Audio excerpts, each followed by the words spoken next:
Good morning, good afternoon, and good evening, YouTube. How is everyone going? Scotty D49 here with you once again for another installment of If You're New to the Hobby series. And today we'll be tackling the question, what are the worst 5 things you could do when playing your first game of Warhammer 40k?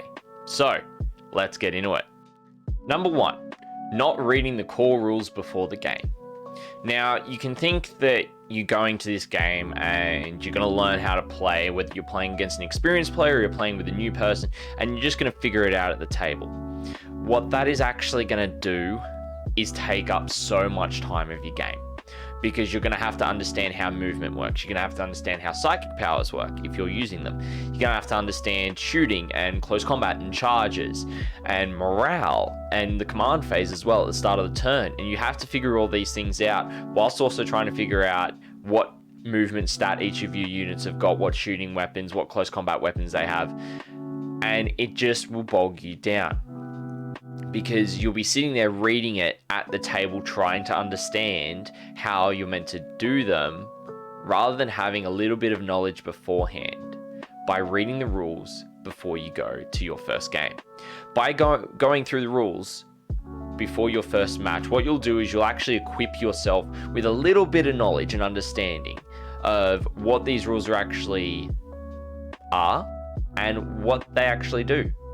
Even if you get out 2 of your units and you see how interactions work, such as movement, shooting, close combat, psychic powers, morale, and then you actually can play it out and you go, okay, I've got a bit of an idea of how things work, of how shooting works, of how close combat works, of how morale works, and what to do in those situations. Before even going to the table, you've already started to learn and equip yourself. So whilst you're trying to learn with someone else as well, you've already got a little bit of knowledge going into that game. Number 2, playing without an experienced player around. Now, in some cases, this might not be possible because you may be in a relatively remote area or you don't have a friendly local games store.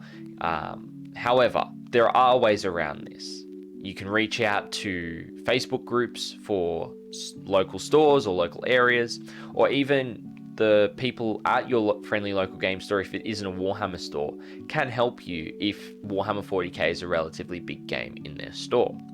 However, by playing without an experienced player around, what this is actually going to open up for both of you, if you're 2 new players playing, or if you're just yourself wanting to learn, it's going to mean that you're going to misinterpret rules by no fault of your own, because you are learning, and you may read something one way and mistakenly interpret it to mean what it actually isn't, and how it's not meant to be played on the table, when the real way is what an experienced player will be able to help you with. And it's that experience that will be really beneficial to learning the game.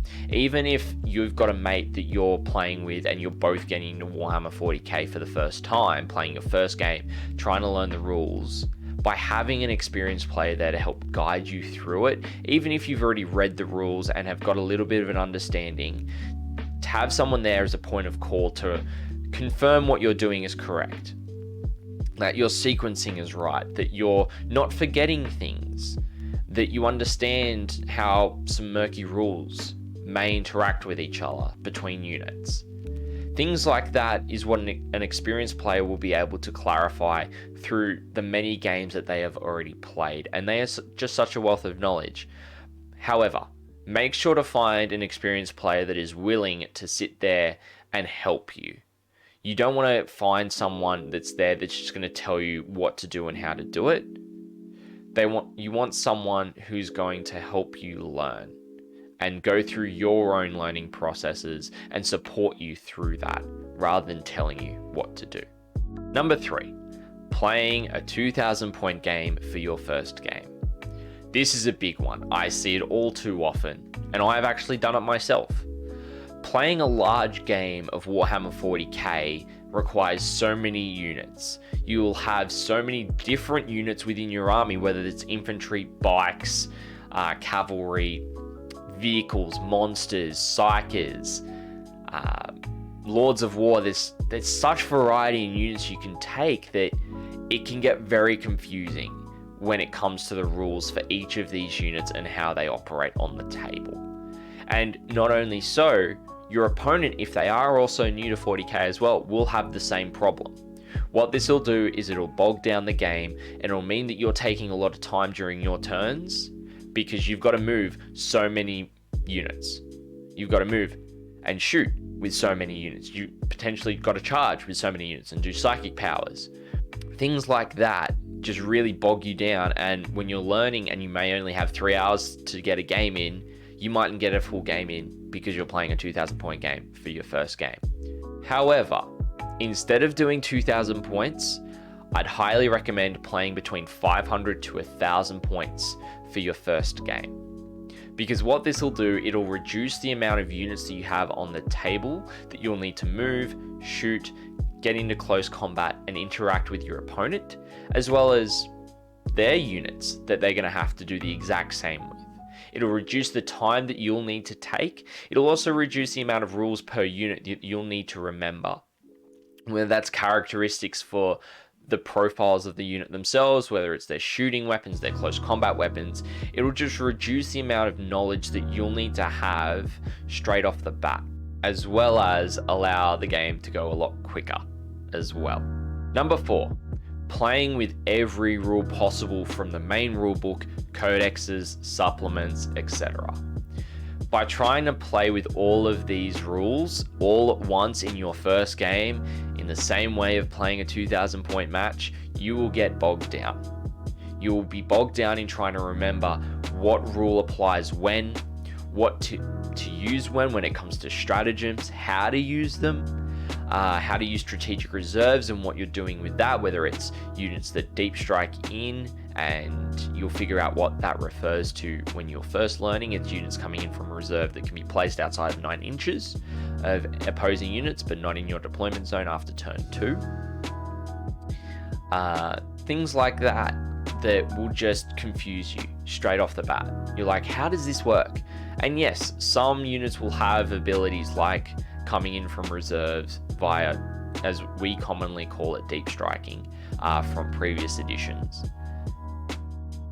They'll have it on their unit profile. There will be other units though that won't. They'll have stratagems that'll enable them to do it, or they'll come in via strategic reserves onto the table edge. All these rules just add complexity to the game. Now, this is why the game is great fun once you know what you're doing, but when you're first starting off, getting bogged down in them is no help at all. Because you've got your codex to worry about, you've got the core rules to worry about, you've got all these different things. So when it comes to the best practice method of learning Warhammer 40k in a nice, simple method with your first game ever. Now, if you're coming back to the game after multiple editions, you can learn it however you want to. You've played the game before. This is specifically for people who are playing their very first game ever. And that's not a GW intro game either, I might add. So best practice, I would say, is start off with the basic rules. So your phases, the characteristics, and the small section of extra rules at the front before the main turns. What this will do is you'll get an idea of how a turn works, what you do in each phase, as well as what you need to know about your units from your army and how to interact with other units. Ignore anything about reserves, stratagems, army abilities from your codex that you get. Things like that you can learn later. Focus on getting the core rules and the turn sequence down pat first. And focus on what your data cards have for each of your units. Now, weapons may not be on there, so you'll have to refer to other parts of your codex.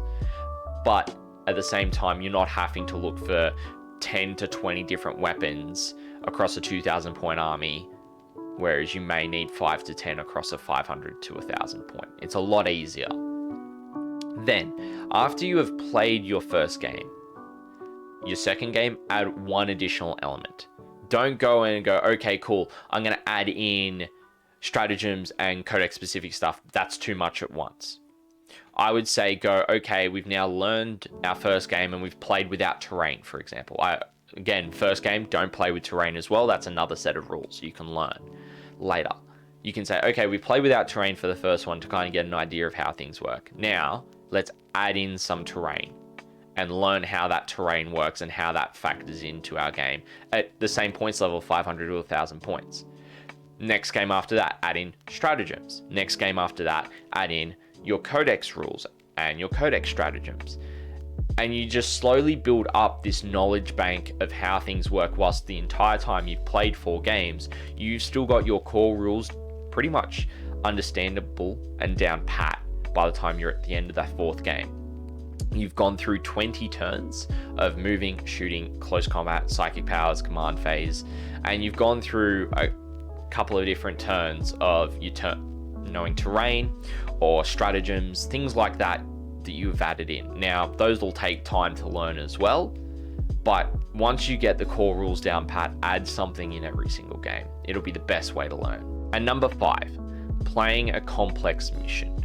Now, when I mean a complex mission, this is any of the match play missions from the core rulebook or any of the GT mission pack missions. These are ones that require you to pick secondary objectives that you'll need to know what's in your army if you're able to achieve them at all, how certain things like actions work or psychic actions.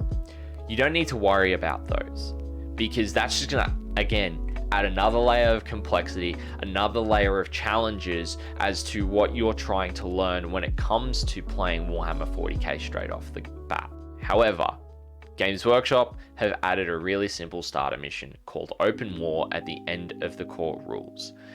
I'd highly recommend starting there, playing that mission at least 4 to 5 times as you're still adding rules in, because then you don't have to worry too much about what the mission is. You understand how that functions, and it's less complexity. Now, over time, once you've gotten all your army rules in, you know what your core rules are, you've incorporated stratagems, strategic reserves, all the kind of broader stuff. Once you've got that and you're confident to that level, then go to the match play missions, then go to the GT mission pack and start to understand how the secondaries work and add that level of complexity to your gameplay once you've understood how the core rules of the game and how you're able to play them to their best effectiveness and have the most fun with it. So, ladies and gentlemen, I hope that you enjoyed the video talking about what are the worst 5 things you could do when playing your first game of Warhammer 40k. These are some of the things that I've both done myself and I've seen other people do. However, if you disagree with me about one of these points, let me know in the comments below. I'd love to have a discussion with you about why you disagree with it. However, if you also think something else should be on the list, love to chat about why you think that should be there as well. Now, I do stream over on Twitch every Tuesday, Friday, and Saturday, where you can catch me live doing hobby sessions, live games, and tournament coverage as well. So if you have any questions, whether it be rules or hobby-related questions, feel free to jump in a chat there and let me know. You can find all the details down below in the description as to when I am live also. I hope that you have enjoyed this video, ladies and gentlemen. If you do enjoy this series, please let me know in the comments, and also feel free to subscribe to the channel for more of these style of videos that I'll be working on. But for now, ladies and gentlemen, I've been Scotty D49, and I'll catch you in the next video.